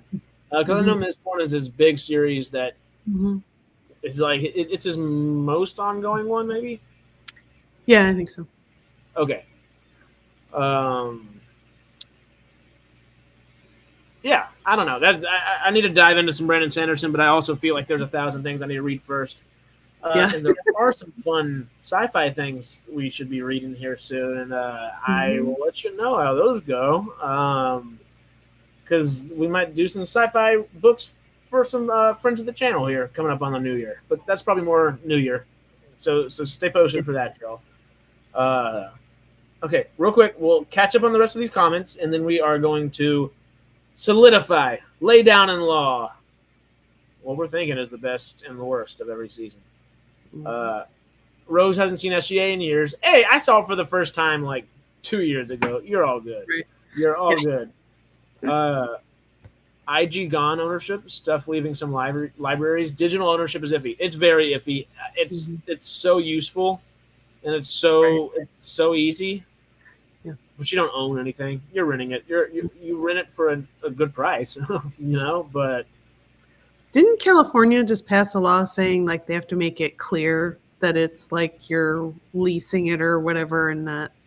Yeah, they did, and California likes to make a lot of new laws, and I'm not necessarily the biggest fan of a lot of them. But that one, hey, if you make it more clear for me, keep it simple, stupid. And if you keep it simple for me, I'm okay with that one. Okay, But yeah, because digital ownership that's a whole different topic. And I know our boy Donnie over here, which I haven't read that yet, but I know our boy Donnie knows the goodness that is physical media. And if you can get physical media and get the digital copy, that I feel like is your best collector's kind of mindset nowadays. Is get the physical thing with the digital QR code or link or whatever it may be. Right. That way. Oh, they come with that last time. So yeah. Yeah. So you have that like security. It's not just going to disappear one day on digital. I know there's some people that have like home servers that they download stuff to so that they keep it, on their own like computer or whatever. But that goes over my head about as fast as it can. But I wish I knew it. I wish, because it'd be handy to have. It'd be handy to actually have and be able to get to it on an easy basis, not have to do the whole physical media aspect of things. Because nowadays, physical media is also a collector thing, so you don't necessarily want to open it over and over and over again. Yeah, kind of weird. But anyway, finish these comments and let's lay down the law, as they say. Star Trek show, your favorite is TNG. Your current Star Trek show is Prodigy. Are you liking Prodigy? Me? Yeah, do you like Prodigy so far? I haven't seen it, but my husband really likes it. He's watched it and wants me to watch it, and it's on the list. Doing what we do in the shadows. I know. Well, now they're going to be on here all the time. I got to start getting busy and watch stuff, so I have something to talk about. Well, thankfully we know Stargate well enough where we don't have to jump on it too often, Right. but it does help to know what we're talking about always. So we will. I mean, we'll get a good excuse to watch it on our charity stream here soon. So that'll be fun. Yeah. So let's go ahead and finish up this list of ours. There have been cases where companies have had to pay back anyone who purchased the digital media if they close the sites. But yeah, that's a big but there. I now have Atlantis ready to play after the stream. Melvin knows the deal. He's up for it. Also, go check out Melvin's Sci-Fi Quest channel, of course. Shout out to old Melvin and Cokelet and all our friends of the channel. Dragonsteel. That's Brandon Sanderson's company. Oh, cool. Dragon something we couldn't remember. Dragonsteel. That's such a cool. That's just a fun thing to say. And I have watched B5. I enjoy it quite a bit. So, yeah. Oh, yeah. Multiple stream sources. I think they should reboot B5 to do it right. A lot of people, that's a hot take for some people, I know, but it'll never happen. But that's what I would like to see. I'd like to see it done the right way. Well, just be careful what you say to JMS whenever you're talking to him. Oh, right, yes. He gets a little feisty. Yeah, I've seen his things on Twitter. I follow him on Twitter, so yeah, I know he's a little crazy. I don't. All I know is Jay's little. He's brilliant and crazy at the same time, I guess. So. As they tend to be. Mm-hmm. We all want Babylon 5 back. He has tried, but no one will buy it. Yep. Maybe that's because he's a little crazy online a little bit, and yeah. Mm-hmm. Hey, maybe don't call people your biggest supporters Jay, who can actually kind of help boost some stuff and boost your advertisement and all. Be a free advertisement for you. Maybe don't bite the hand that it doesn't feed you, but it's paid to bring the spoon to you, I guess. I don't know. Yeah. I don't know the right metaphor for that one. Mm-hmm. When you digital download your borrowing it, you don't own it. Blu-ray and DVD is best. For sure. Mm-hmm. For sure. Crazy period. Hey, but sometimes the most talented people are. I do not want to know what Da Vinci would have been like if he would have lived at the time with DoorDash and Uber Eats. It's always just interesting. So, let's put a ribbon on this thing, huh? The best and worst episodes per season of Stargate Atlantis. Season 1. Rising, best. Suspicion, worst. Yep. Season 2? Best runner is what we decided. It was. And worst, the tower. Worst of the tower. Mm-hmm. And I guess as we're doing these, y'all give us thumbs up, thumbs down if you agree or not. Say, you're right on the best, you're wrong on the worst. You're right on the worst, you're wrong on the best, so on and so forth. Mm-hmm. But season 3, where are we at, Sarah? Satita as the best and Phantoms as the worst. Yeah. Yeah. That's a good question. We'll do that in a second. Da Vinci would have been a CEO, LOL. He would have been, but he would have been crazy. But anyway, season 4, where are we at? Best is Midway and worst is Quarantine. Indeed. I think that was proper for that. Yep. Season 5, how about that final season? The Lost Tribe is the best, although you probably should watch First Contact with it. And the worst is The Seed. Yeah. Honestly, season 5 had the most episodes where I was like, could this be the worst? Could that be the worst? Mm-hmm. Which I remember, obviously, looking back on it fondly, but dang. Geez, the hat. We went from cowboy. We're going aloha today, But, oh, yeah. So have a second best of season, that might just get too complicated. Right. But that makes me think, out of those five, just the 5 seasons we went through, of course, just Mhm. from the episodes, Right. from the best. So from the Rising, excuse me, the Runner, Satita, Midway, and the Lost Tribe. What would be the best season of Stargate Atlantis according to the episode, in your opinion? 3. I mean, Satita is like I put as like maybe like the best. I mean, one of the best episodes of the whole series. So I think that whole season is like 2 and 3 were both pretty good seasons. So good. Mhm. 3, was it 2 or 3? I never remember which one Sony got a hold of Atlantis on. It was either 2 and 3, or it was 3 and 4, one way or another. I don't Hey, if remember. Sony can do season 3 again, I have bring 3 it. and 4 in my head for some reason, but I don't know if that's right. That's what kind of comes to my head too. But the 2's in there for some reason, and I don't know off the top of my head. Chat, if y'all can help us out, y'all holler. Yeah. But I'm with you. I think if we're just going based upon the best episodes, Mhm. particularly, season Mhm. 3 is my favorite there. Satita's just. Yeah. And then Spoils of War would have been our second best season, maybe there. So Maybe. it's a good season. How about I'll the go. same thing for the worst? Just based The, upon the 5 episodes we worst. chose: Suspicion, Tower, Phantoms, Quarantine in the Do you want me Sea. to say like what's the worst season based on the worst episode? Based on the worst episode. God, it's hard to say. Which technically we're not saying worst seasons. We're just saying the worst episode Okay. out of the ones we chose. But by technicality, Okay. Then the worst of all this. God, that's hard to say. Ooh. I think I'll go with. Wow, it's hard to say. I'm kind of torn between the Seed and Suspicion, but Suspicion is just kind of boring. Is more like it's bad because it's boring. it's just early The on, and there's Seed, not at like least, to it's do. not good, but it's kind of interesting. At least it's Okay, not completely boring, but because I was gonna say Quarantine or the Seed, hmm, but if we both have the Seed in there, yeah, I guess we got to go with that one.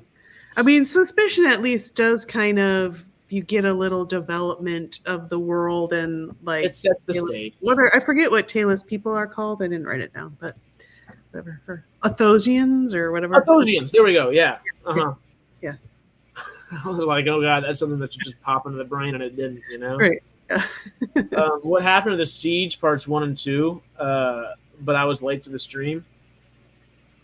The Siege. That's not the Rising. That's not season 1. The Siege is season 3. Is it the end of one? Wait.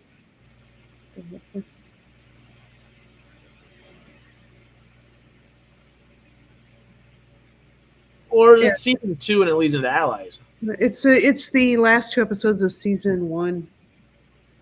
Okay. Well, the Siege is also amazing, but we both chose the Rising because Siege one. Okay. There's a Because the Siege 3 is the way it starts season 2 off that way. If I remember. I guess we did choose a double episode. That one might have been a little iffy because the best episode might be in the next season, but the best episode of the next season isn't necessarily that episode because it relies on last season to do that. Right. If that makes sense. Yeah. But we chose the Rising parts 1 and 2 put together because Robert Patrick Stargate, baby, come on. The Siege is definitely good episodes. If we were going to pick like secondary, it would be that. But it is a 3-parter. That's a bit we're kind of. I don't know if we want to do a 3-hour episode for a charity stream or whatever. Just for that, yeah. Yeah. Much less the other seasons there. I guess because we got to watch Rising and part 2, and now I forgot about that aspect of it, and then we're gonna watch the Lost Tribe and the episode that leads that into it as well. So that's gonna be fun. It's gonna be fun. I was just about to say something. I completely went out in my brain. these things happen. Well, while I'm waiting for it, sorry, keep going. No, I was just trying to think of like what we were talking about. What is the best of the best, worst of the worst? We kind of did that already, and then I think we just got off track by Quest's question, kind of threw us off. Yeah, that's okay. I think we had asked if anybody has any opinions or anything. Yeah. If y'all are thinking anything, holler or forever speak your piece, as they say.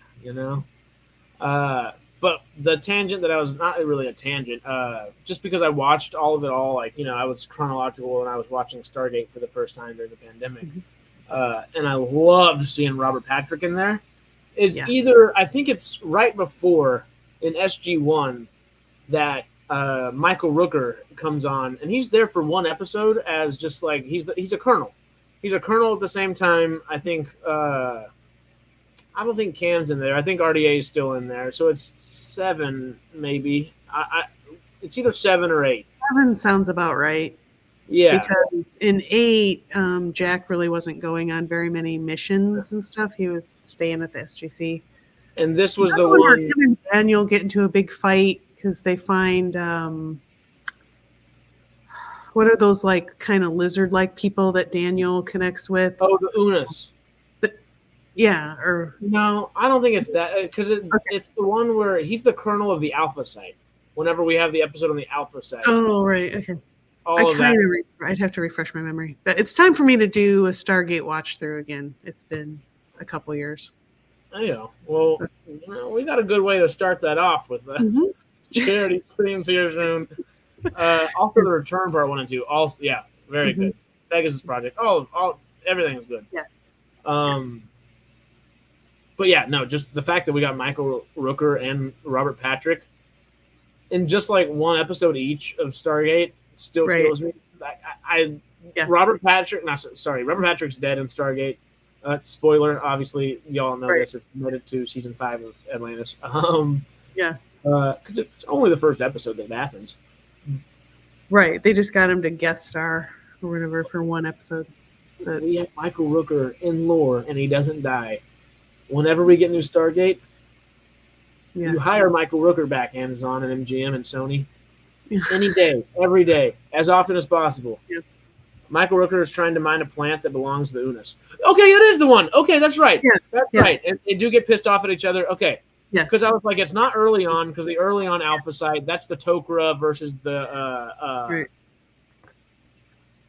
not the Goa'uld, the Jaffa, duh. Yeah. And they're having their scuffle, but then later on is the other Alpha site where it's Michael Rooker in charge. Yeah. And it's almost a 3-prong, because RDA wants to support him, and then he's also like, well, no, you're kind of doing your own thing now, and he kind of has his own group, and then Shanks is over here and is like, yeah. It's almost a 3-prong spear that kind of has to meet itself back at a certain point. But yeah, I just love that there's so much good lore that to jump on to, and the fact that happened so quickly when I watched it just made me so happy. But yeah, it doesn't look like we're getting too many First Strike and Adrift. Okay. Doesn't seem like we have too many opinions. I guess we got them while we were going. Yeah. So, because I always forget to do this while we're actually streaming. Here we go. We actually end off. It might be a good thing to.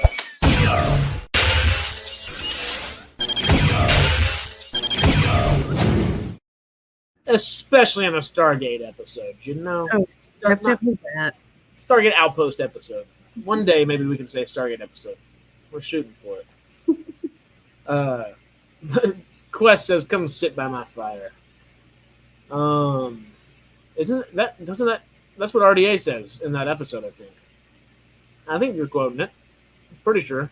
If not, maybe Melvin's doing a stream and go sit by his fire, one or the other. Yeah, he's got like that, at Christmas time they always have that Yule log video you can have on or whatever. My TV, my app, you can just download those TV apps. There's like 7 or 8 different TV apps that are just fireplaces now. And I crack up every time I see it. I'm like, well, I could turn the app on and like leave the house or something, but is there anything you can think of real quick before I do a little promoting and we say our goodbyes and head on out of here? Nothing. Just I wish that Atlantis had gotten, a movie or a couple more seasons, because in doing this, it made me realize, like, oh, there's so many good things that would have been cool to explore, like the Lost Tribe, for instance. Dig deeper into that, and anyway, maybe they can come back as a villain though. Like, whereas the Asgard helped out humanity, what are they called again? The veneer. The veneer. The veneer are trying to harm humanity the same way the Asgard tried to help, or something. It'd be interesting. Okay, I can see that. Similar but different. I want them to come back as, I think a way to answer a lot of things is maybe the way we have just left Pegasus Galaxy. We were like, sorry, like we have some people there. We will go back and help when we can, but we cannot be there all the time. Right. I'm thinking the Wraith are obviously still going to try to take everybody over, Veneer included. Right. I think the Veneer would be the best allies we could have to fight against the Wraith. Obviously, they're not going to be super helpful because we're not like 100% friendly. Yeah, frenemies. Frenemies in a way, but I think the best people that they could team up with to fight against the Wraith would be the Janai. Oh, yeah. So we pick up where, hey, enemy of our enemies, our friend. The Janai are almost kind of like Pegasus Galaxy. Lucian Alliance in a way. Yeah. Yeah. Or what were humans called? It was the Tok'ra, and we were the Earth was the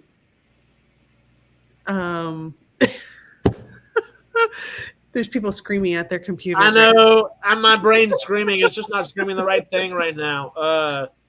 Anyway, the Janai will be like Pegasus. Sorry. Okay, I just read it. Oh, thank you. Thank you, Arnold. Thank you, Tony. Yes. My brain was about to explode. Yeah.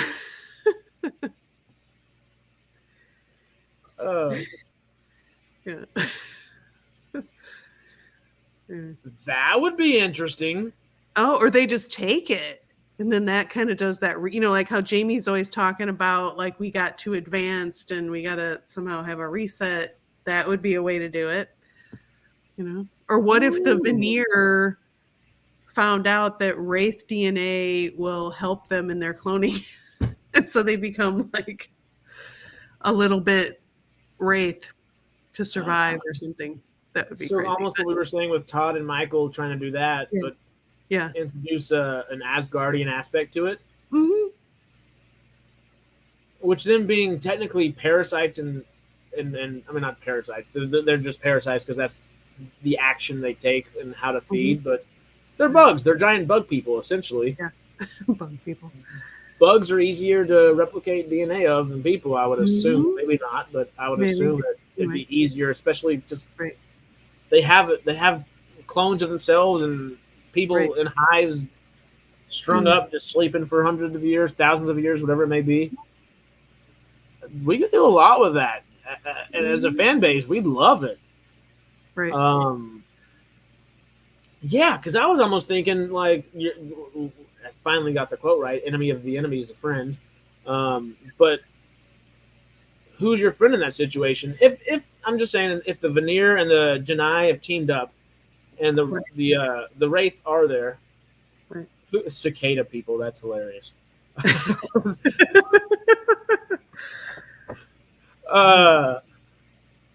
Who's the enemy there? Who's your friend in that case? Are the Janai and the Veneer, who both are like they have maybe the Veneer start out as friends and then maybe we realize what if they've wiped the Wraith far enough where it's actually like they're committing genocide now, and now we have to help the Wraith. And that could cause an issue 7 seasons down the line because now the Wraith will be populated and need a food source.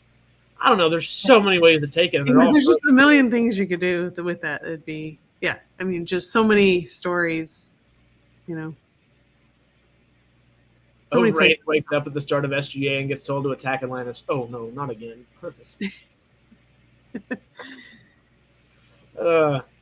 Okay, well, shoot, we made it to 1:45 before we just started kind of having, I having fun. I don't know if we have any more topics to talk about.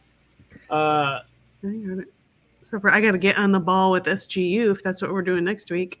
There you go. That's the next week. I think All that's right. just 4 episodes though, so we'll have to like find a way to make it last at least an hour. But yeah, because we don't have the episodes. Oh, there's only 4. Yeah, there's only 4 episodes. So maybe we do runners the up. doubles are okay. Then, like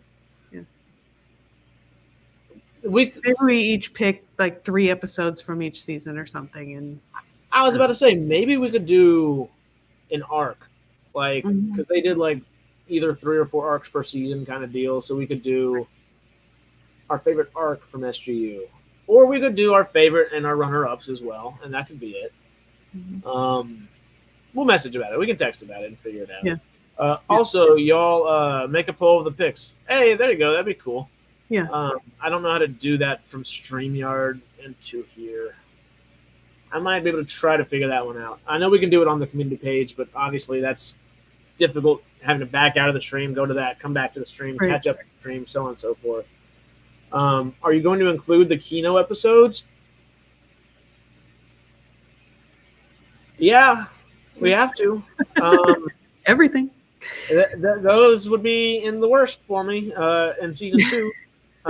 Worst in season 1 will be the Seeing Stones. But we'll see. Yeah, that'll come. We'll figure out exactly how we're planning on doing that. We'll let y'all know. And if y'all have ideas for us, that community page is perfect. And just comment on any of them, and we'll check them out. We'll see them. Those we see comments on easier than videos and things like that because it kind of pops up at a different place. So there you go. You do that, we'll see it. Perfect. I think I popped a freaking blood vessel in my eye or something. But that is it from us, I guess. The only advertising I can do real quick, of course, go check out Melvin and Co-Club and all of our friends that have been hanging out. Most importantly, I start my Star Trek journey tomorrow, though, and I'm trepidatiously excited for it. The cool thing about it, at least, is Jamie will be on stream for that one. He's promised us. So he didn't promise us this week. So does that mean he likes Star Trek more than Stargate? Do we have to go fight Jamie for that one? What's going on, y'all? To debate that. You have to come tomorrow and comment tomorrow and say, Jamie, do you like Star Trek more than Stargate? We'll see. We'll play some fun with them. But tomorrow, to start my journey, I don't think I'm going to be watching the first episode of Star Trek Enterprise in it. Jamie actually has a stream planned and wouldn't tell us anything about it. So we're starting a Trek stream tomorrow. It's going to be Jamie, myself, and Mark Cartier of the Shuttle Pod Show. Trek is in the name. We're getting there.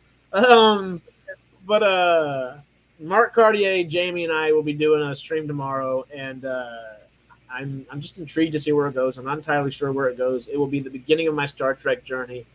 And what should I title that episode? Harris Lives Long and Prospers? I don't know. Like, Harris learns Star Trek. The beginning of my Star Trek journey. Like, Trekking with Harris. Hey, that'd be fun. Yeah, that might be fun to do something like that. Because I was thinking, literally just saying, like, starting my Star Trek journey, because that always gets good like clicks and stuff like that, and you always want it. But that's such a clickbaity kind of thing as well, and it's kind of like cheesy as hell at the same time. I'm like, Harris is the next generation. Surprise! I'm kidding. Trek for the beginner. Trekking with Harris, aka beginner. I don't know. We'll figure it out. But you'll see the title soon, and if it's not good, go into that comment section on the community chat and tell me, and we'll figure it out real quick, y'all. But that's the plan. After that, not entirely sure. I have to talk to the man himself, but we are doing a stream, or at least I'm doing a stream. It depends if Jamie's available or not. Still later in that day tomorrow or not. But I will also be doing another stream with a Star Trek Central kind of person. Old Axonar, Alec, our buddy over there at Axonar, the channel that does, a bunch of Star Trek I guess technically not spoof, not parody either. Fan films is the technical terminology. Fan films so good he's got in trouble with Paramount and Star Trek themselves, of course. So if y'all haven't checked him out, check him out. And tomorrow I think he want to do an AMA. So Ask Me Anything. I'm going to pitch it to him. It very well might just be on Sidetrack. It very well might just be on Axonar. But I'm pitching that we just do it on both, do like a cross stream kind of deal, get both of our audiences hanging out with one another and, bridging the gap a little bit. So Star Trek in the morning, Star Trek in the early afternoon, and if I'm doing all this Star Trek, if I have an hour, I might as well watch Star Trek Enterprise, the first one. So tomorrow might be a very Star Trek central day. It'll be Trek heavy for sure. Boldly going with Harris, that'd be kind of fun. I kind of like that one. I like that one. Breaking the Mirror with Harris. I don't know. I want my 7 years of good luck, though. I don't know about that. All good things with Harris. Star Trekking with H. I like these. Star Trekking with H. I don't know if we want that. I don't know. Star Trekking with H. I just know. Although, anyway, I would never. What would it be like to watch Star Trek anyway? In a certain state of mind, I guess. I got it afterwards. I was like, oh, with H. Ooh. Yeah. Let's say that tracks in a not so good way. You don't want that kind of tracking. Boldly going where everyone's gone before. I know I'm late, Tony. I know. I'm catching up. I promise. Oh God, no. Oh God. That'll be an H. That'll be my Gould symbol right there. Just a big old H. Jaffa, Cree, everywhere I go. Okay, well, we're at 155. We're just hanging out, saying crazy things now. If you have good, because I like Boldly going with Harris and a couple of these other ones. If you have good suggestions, put it in those community things so I'll actually see it, because these just disappear right after we're gone. Yeah. Didn't think of that. I was thinking of using a spinoff of Q. Oops. That's funny. Hi, Harris Interactive. Howdy. SI is going to be, oh, hi. Well, C. Oh, you know what? Hi. C. Whenever you say yes in Spanish, we'll call it the Sarah Interactive. HISI. What time is it starting? Tomorrow, it's going to start at 10 a.m. So I know we started at 10:30. We had a little technical difficulties, and we're trying to figure out if Jamie was going to be able to join us. So 10 tomorrow, Thursday, the 20th, the 20th, the 3rd of October, whatever part of the month we're in. Spooktober. Mark Cartier and I and Jamie will be Star Trek. And I don't know what Jamie has planned for us. I'm intrigued, scared, and excited all at once. He's going to wear that Mirror Universe beard like he did in that skit. Which, health and safety guy, I know we got a couple comments about that earlier. I'd love for him to come back. We just got to figure out ways to do it. Right. I don't know if Jamie has the time to be writing the scripts for that himself. Right. But I'm only in a place where people like to write things. So maybe if I get a good afternoon or have a buddy that's like, hey, you want just something that say you've written something on and it has been produced, small little thing. Everybody likes a little small credit somewhere. So we might see if we can get some health and safety going. That way we can just give Jay a script, or give myself a script, Chad's a script, Greg a script, Matt a script, Stormy a script, all the above, or Sarah a script if you want to come health and safety lady us, I guess, because you could be health and safety guy. Yeah. You gotta start doing kind of fan fiction Stargate videos. That could be fun. Well, we got all kinds of options. This health and safety guy retired due to stress. Yes. We're trying to pull him out of retirement, but that retirement has a caveat of do not include more stress whenever it is there. So we'll see. 10 a.m. Pacific. Yeah, sorry, 10 a.m. Pacific time, Michael. 1 p.m. Pacific. Eastern time. 10 a.m. Yes. Pacific. Yes. I'm reading too much, saying too many things all at once. 10 a.m. Pacific, 1 p.m. Eastern, 6 p.m. British Standard Time. There we go. I think that's right. Pretty sure that's right. I'm sticking with that one. We are at we have 1.5 minutes. We'll stick for 1.5 minutes so we can hit that too. Sarah, I've rambled. It's all you. I'm hiding behind my hat. I'm not much of a rambler. You're better at it than I am. I'm getting there. But... Give it a month. You'll be great. Anyway. Well, love doing these as always. Thank you for inviting me in. Appreciate it. Oh, now it's yours just as much as now ours. I'm gonna have to actually have homework and stuff to do. There you go. Damn it, Mark. Just got here. What'd I miss? Everything. A 40-second recap of 2 hours. Ready? And we got this. No. Best and worst Stargate Atlanta. Do you want me to read through them real quick? Hell yeah. Okay. This will be our final recap, Mark. All right. I'm going to read I'll just name the season, and then the first episode is the best. The second is the worst. All right. Season 1, Best, Rising, Part 1 and 2. Then Suspicion. Season 2, Runner, The Tower. Season 3, Satita and Phantoms. Season 4, Midway and Quarantine. And Season 5, The Lost Tribe and The Seed. And we're totally going to have to add the extra episode for The Lost Tribe. So that gets us First to Contact. Yeah. Okay. 12 hours? A little under 12 hours because it's all 45 minutes. Yep. Worth of a stream for Stargate Atlantis. That'll be a lot. Y'all ready for some charity streaming over here? Because woo! Maybe you can watch it at, some people listen to audiobooks at 1.5 speed or whatever. Maybe we could do that. I swear, podcasts I used to have them on 1.75 speed. I stopped watching them like that for a year, and my brain just can't go back. So 1.25 is about as far as I go, but I like it every now and then. Yeah, there we go, Arnold. 1.25. You know what I was thinking. Harris's Voyage among the Star Treks. That's funny. We don't have standard time in the UK. We have Greenwich Mean Time and British Summertime. Oh, British Summertime. BST is what I meant. See, I used to say GMT, and that would confuse Jamie. He was like, it's BST. I was like, I was just in your time zone in Africa, and they called it GMT, so I'm just doing what I know.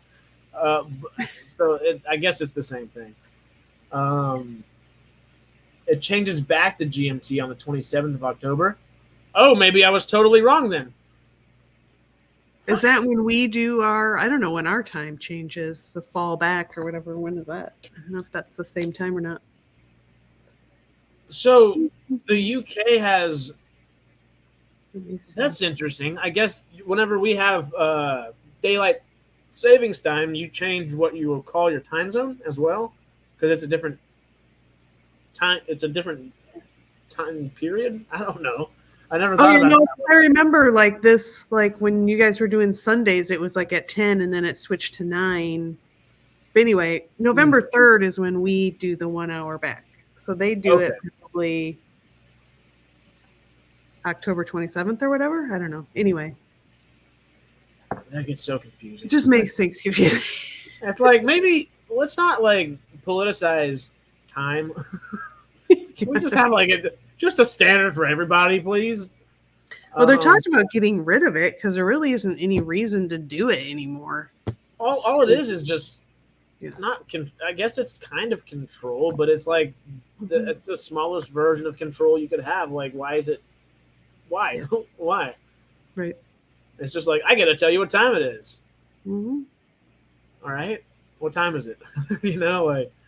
No politics, especially in my time, because I don't know if I don't know. I was trying to find a time Marvel reference to put into everything, like a little time stone or something. But no, I just need to go get time stoned.